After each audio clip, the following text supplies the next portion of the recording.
Si vous êtes un entrepreneur ou si vous aspirez à lancer votre propre business ou votre propre entreprise, alors arrêtez-vous tout de suite parce que cette vidéo est un trésor pour vous.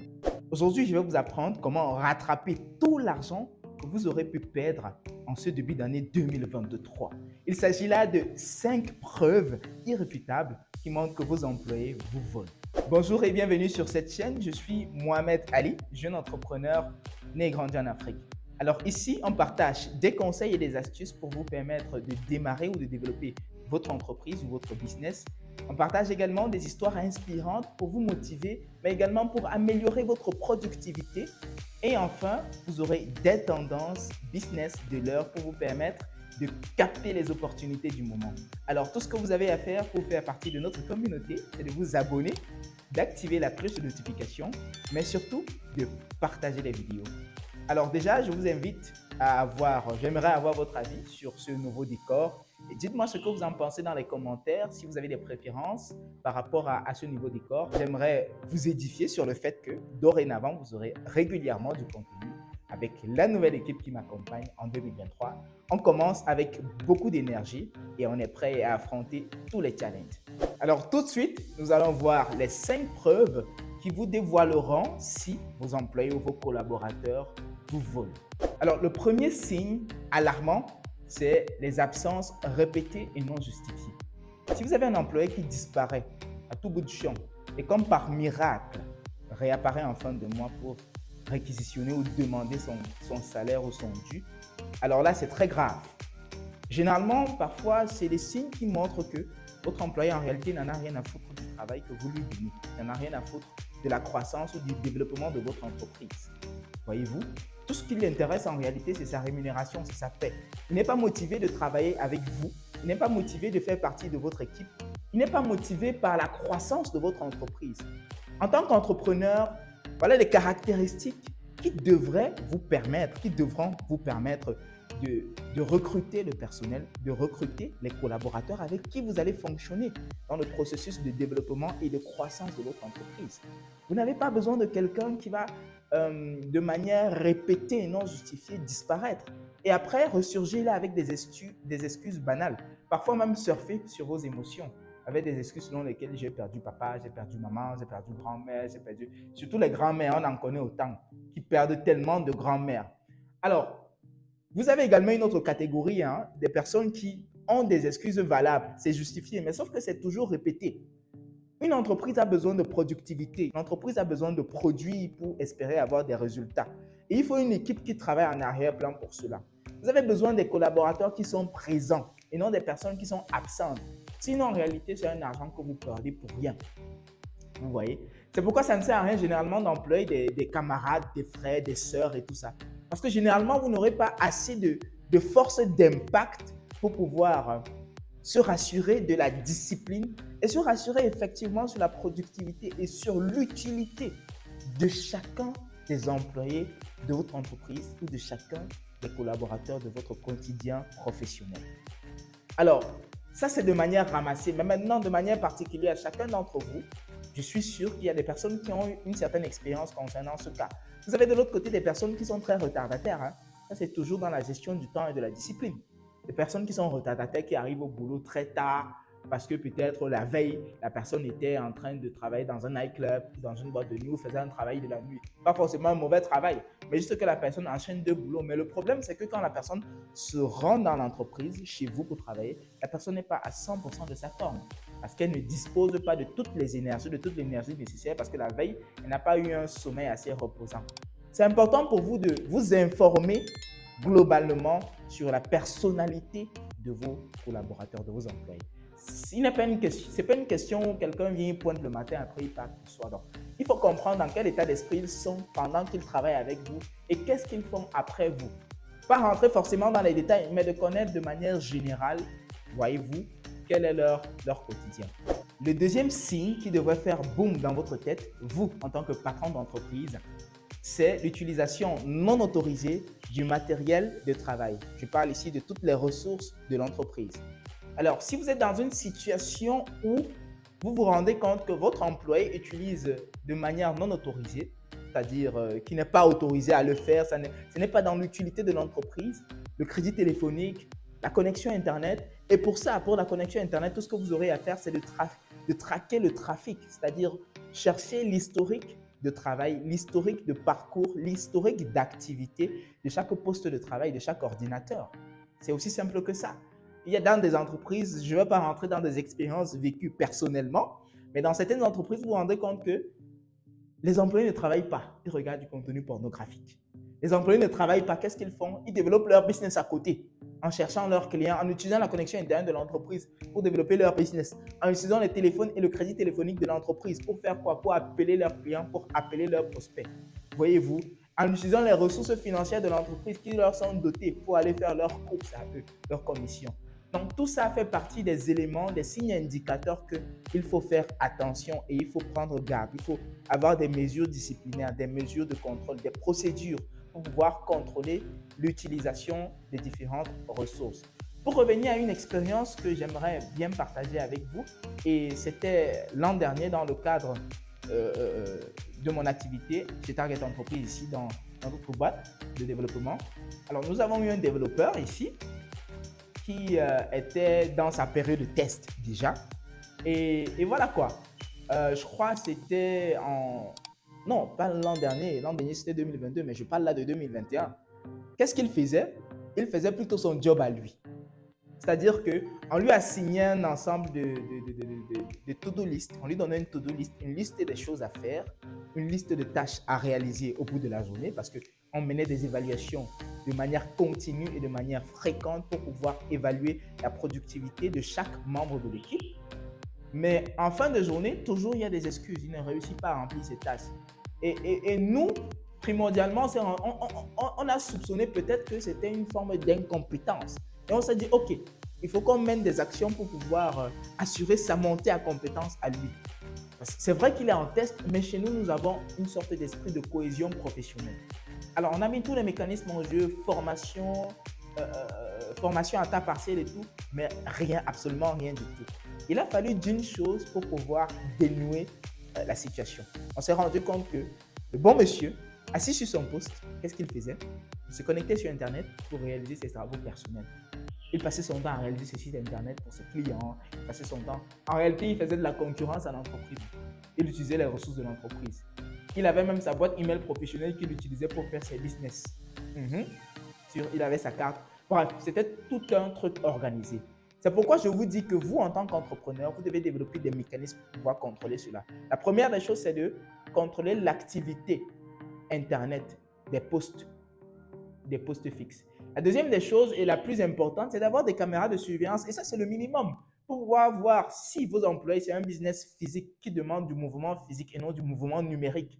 Avec les caméras de surveillance, vous pouvez contrôler quelle est l'activité de vos employés sur le terrain.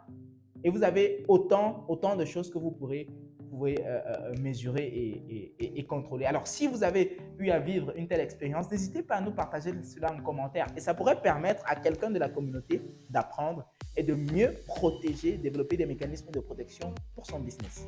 Alors, ce troisième signe, il peut paraître improbable parce qu'on se dit généralement que voilà, si ce n'est pas possible, un employé généralement qui est dans cette catégorie-là, c'est quelqu'un de très réglo et c'est quelqu'un qu'on aimerait toujours avoir. Alors, il s'agit de quoi? Il s'agit des heures supplémentaires. Avoir un collaborateur ou un employé qui fait régulièrement des heures supplémentaires, ce n'est pas toujours bon signe. Ce n'est pas toujours signe qu'il se soucie de l'entreprise. Ça ne veut pas forcément dire que dans sa tête ou son objectif à lui, c'est de voir l'entreprise se développer.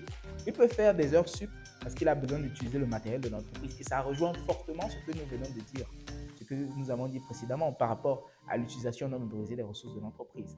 Alors, faire des heures sup doit être bien réglementé autour de l'entreprise. Et les employés qui font des heures sup pour escroquer l'entreprise, quand les entreprises sont structurées, certaines qui payent des heures supplémentaires. Vous voyez un employé qui vient là à l'heure au travail et en fin de journée, à l'heure de fermeture, il est encore là parce qu'il doit, par exemple, il invente des tâches sur lesquelles il travaille alors qu'il travaille sur des projets personnels qui n'ont rien à voir avec le développement de l'entreprise, qui n'ont rien à voir avec les services ou les prestations que l'entreprise offre au grand public. Donc, il faudrait avoir des contrôles d'accès et des caméras de surveillance pour pouvoir effectivement se rassurer que, OK, mes employés viennent à l'heure et ils rentrent à l'heure. C'est très important. Parce que si vos employés ne rentrent pas à l'heure, le lendemain, ils seront fatigués au travail. Et ils vous diront qu'ils sont fatigués parce qu'ils ont fait des heures sup. Et si vous ne pouvez pas comprendre pourquoi ils ont fait des heures sup, ou s'ils ne peuvent pas prouver les heures sup qu'ils ont effectuées la veille, ah ben vous êtes simplement dans un grand labyrinthe. Vous êtes perdu, vous ne pourrez rien comprendre. Et ce sera récurrent. À un niveau où ils vont venir en retard au boulot, vous êtes obligé de leur faire des faveurs parce que sous prétexte qu'ils font des heures sup pour l'entreprise. Donc, c'est très important de pouvoir appréhender et comprendre l'activité de vos employés dans l'entreprise. Alors, l'avant-dernier signe qui devrait vous montrer que votre employé est sur le point de vous voler est l'achat personnel sur le compte de l'entreprise. Alors ici, bien évidemment, il faudrait que l'employé en question ait un certain rang, une certaine responsabilité, un certain pouvoir hiérarchique au sein de l'entreprise. Ici, chez nous, à Target Entreprise, nous prenons un climat assez horizontal, un climat de collaboration horizontale entre les collaborateurs. Et c'est très important. C'est important pour la productivité, c'est important pour l'efficacité et c'est également important pour la rentabilité. Voyez-vous? Donc, je parlerai ici d'une expérience passée l'an dernier avec l'un de nos community managers que nous avons recruté. Alors, je fais mention ici que c'est quelqu'un qui a bénéficié de notre formation en community management et nous avons apprécié ses efforts pendant la formation, nous avons apprécié ses résultats et du coup, nous avons décidé de le recruter en interne. Mais on ne savait pas tout de suite que c'était une erreur que nous étions sur le point de commettre. Il s'agit là de quelqu'un à qui nous avons donné un ensemble d'éléments, de ressources, notamment les cartes de crédit. Vous savez, quand on est community manager, ça veut dire qu'on gère le profil, on gère l'identité professionnelle d'une entreprise sur les réseaux sociaux. Alors, et pour faire ça, il y a un ensemble de choses. Il faut animer des communautés, il faut faire des publicités. Et c'est ça le plus important. Il faut diffuser des publicités sur Internet. Et pour diffuser des publicités, il faut une carte de crédit. Et chez nous, nous donnons à nos techniciens tout le matériel nécessaire pour avoir une certaine autonomie, pour avoir une productivité et une rapidité d'exécution dans les tâches. Donc, du coup, le bon monsieur, le community manager nouvellement recruté, s'est permis d'utiliser les ressources de l'entreprise qui étaient la carte de crédit pour gérer ses projets personnels. Voyez-vous, imaginez-vous un seul instant qu'il s'est permis d'utiliser une somme faramineuse. C'est vrai que dans notre cas d'exemple, dans notre cas d'expérience, la somme n'était pas si waouh que ça. Mais imaginez-vous dans votre entreprise, vous avez un employé à qui vous avez donné des accès pour peut-être émettre de la publicité et puis il en fume une grosse partie de l'argent. Il utilise peut-être, je dis n'importe quoi, 1000 euros, 2000 euros, 1000 $, 2000 $ pour faire de la publicité à son propre compte. Et vous vous rendez compte de cela après. Oui, vous allez me dire, vous allez le poursuivre en justice, vous allez faire tout ce qu'il faut faire, mais le mal est déjà créé. L'entreprise est déjà paralysée avant même de trouver réparation. Alors, c'est important de sécuriser et dans le process de création d'entreprise, dans le process de croissance de son entreprise, c'est des expériences qui nous fortifient, c'est des expériences qui nous permettent de mieux gérer et de protéger les différentes procédures de l'entreprise. Alors, sans plus tarder, la dernière étape ou la dernière preuve et la plus flagrante, je dirais, qui vous montre la main dans le sac que votre ami, que le mec qui travaille avec vous vole complètement, c'est la fraude. C'est la fraude. La fraude dans le sens propre du terme. Alors ici, je parle précisément du détournement de fonds quand je parle de fraude. Alors pour vous illustrer ça, je vais vous partager une expérience vécue quand j'étais encore au lycée et je pense qu'elle matérialise avec excellence le détournement de fonds. Et pour perpétrer ce genre d'action et même pour voler son employeur, il faudrait avoir atteint un certain niveau de confiance. C'est comme dans un réseau informatique. Pour pouvoir accéder à une certaine information, pour voler une certaine information, il faut avoir un certain niveau de privilège. Il faut être autorisé à faire quelque chose et le faire de manière malveillante. Alors, quand j'étais encore au lycée, on avait eu un censeur. Je vais essayer d'anonymer au maximum l'histoire pour ne pas exposer ni l'école, ni l'individu, ni qui que ce soit. Quand j'étais encore au lycée, il y avait un censeur qui, vous savez, dans un lycée, quand on est censeur, on a quand même une certaine responsabilité. Ici, je parle d'un lycée privé, hein, un lycée privé. Bon, en Afrique, quand on parle de lycée, généralement, on parle plus d'école publique, d'une école, d'un établissement géré par l'État. Dans mon cadre, je parle de lycée privé, c'est-à-dire d'un collège, pour qu'on comprenne efficacement. Alors, dans le collège, il y avait un censeur. Et le censeur, c'était, lui là, c'était, je vais dire carrément, soit la quatrième personnalité de lycée, après le principal, après le préfet des études, je ne sais pas trop comment la hiérarchie se positionne.